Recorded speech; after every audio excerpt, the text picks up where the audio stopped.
ఈరోజు ప్యాడీ కానీ ఇతర పంటలని ఎంత అద్భుతంగా పండిస్తున్నారు. ఒక్కొక్క ప్రాంతానికి ఈ ప్రాంతంలో ఉన్న సారవంతమైన నేలలు చూసి అమెరికన్ కంపెనీ ఇక్రిసాట్ వచ్చి ఇక్కడ రీసెర్చ్ సెంటర్ పెట్టింది అధ్యక్ష. ఈరోజు ఈ పంటలన్నీ కమర్షియల్ క్రాప్స్ అన్నీ దెబ్బతినుకుంటూ చివరికి వరి పండించే కాడకు వచ్చి ఆగిపోయినాం అధ్యక్ష. అందుకే మా తుమ్మల నాగేశ్వరరావు గారి మధ్యలో 4 రోజుల్లో నేను సిద్దిపేటలో ఒక ఫ్యాక్టరీ ఓపెనింగ్ చేయడానికి పోతున్నాం.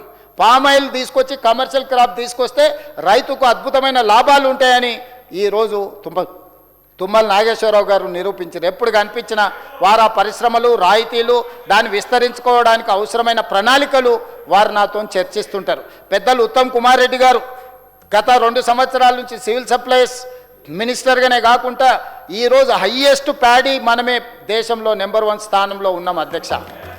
ఒక్క సంవత్సరం 2,58,00,000 మెట్రిక్ టన్నులు వరి ఉత్పత్తి చేసి దేశంలోనే మొదటి స్థానం నిలబడ్డాం అధ్యక్ష. కానీ ఈరోజు కేంద్ర ప్రభుత్వం కొనుగోలును ఆపేసింది. ఆయన మాట్లాడేటైన వాళ్ళ వస్తాదు ఏం చెప్పిండంటే ఒరేసుకుంటే ఉరేసుకున్నట్టు అని చెప్పిండు అధ్యక్ష. చెప్పిన ఫామ్ హౌస్లో మాత్రం 150 ఎకరాలలో ఒరేసుకుండు. ఆయన వేసుకున్న వరికి ఒక ఆయన వచ్చి 4,200 క్వింటాల్కి ఇచ్చుకున్నాడు అధ్యక్ష. మనకు మాత్రము 2,000 కూడా ఇయ్యారంట.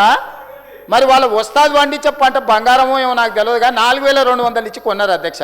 నల్లధనాన్ని తెల్లధనం చేసుకోవడం అంటే గిదే అని నాకు తర్వాత తెలిసింది అధ్యక్ష. సరే, ఇప్పుడు వాటి అన్నిటికీ జోలికి వెళ్ళదలుచుకోలేదు. ఇంత మంచిది మనం చర్చ చేసుకుంటున్నప్పుడు, భవిష్యత్ ప్రణాళికలు వేసుకుంటున్నప్పుడు ఇక ఇట్లాంటివన్నీ అవసరమా అధ్యక్ష మనకు?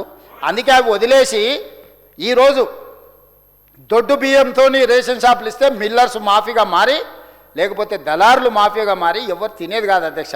ఉచితంగా మన మార్కెట్లో ఇస్తే 10-11 రూపాయలు మళ్ళీ అదే కొనుక్కొని ఇట్లా చుట్టూతో గోల్ గోల్ తిప్పేది, సైక్లింగ్ చేసేది అధ్యక్ష.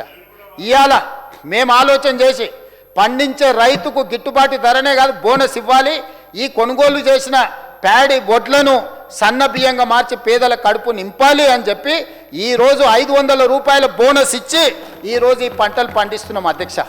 రేర్ ప్రాంతంలో ఈరోజు వ్యవసాయంలో సమూలమైన మార్పులు తీసుకొచ్చి 1,06,00,000 కుటుంబాలు 3,17,00,000 మందికి 6 కిలోల సన్న బియ్యం ఈరోజు ఉచితంగా ఇస్తున్నాం.